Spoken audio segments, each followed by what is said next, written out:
Предлог одлуките во однос на евентуални корекции во мерката за наплата на паркинг во централното градско подрачје на денешните комисии добија зелено светло. Членовите на комисијата за сообраќај денеска едногласно ги поддржаа предлог одлуките за проширување на постоечките локации за паркинг наплата, како и промена во висината на комуналната такса.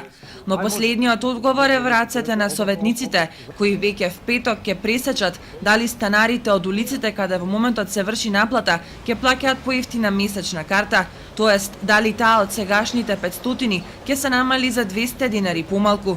Позитивна оценка денеска доби и предлогот за продолжување на пробниот рок со цел да се утврдат и отстранат постоечките недостатоци и недоречености во паркинг наплатата. Првата измена се однесува на проширување на потегот на паркиралиштата кои што се дефинирани со самата одлука од мултикултурниот центар до мостот кај градскиот плоштад, и втората измена во таа одлука се однесува на продолжување на пробниот период. Значи, оценето е дека има потреба се уште да има пробен период на примена, за да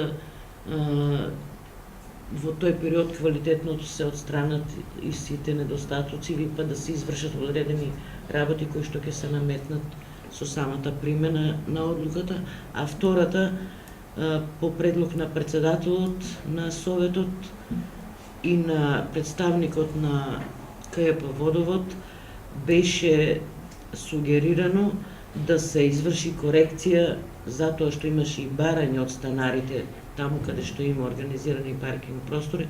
Значи, извршено е поднесен предлог за коригирање или намалување на цената на месечната карта од станарите кај што има организирано паркинг простор. Во пресрет на редовната 23-та седница, закажана за петок, освен Комисијата за комунали, денеска заседава и комисиите за финансии и буџет, локален економски развој, Комисијата за земјоделие, култура и образование и Комисијата за мандатни прашања, избори и именувања. Сите поминаа во мирна работна атмосфера со мнозинско присуство.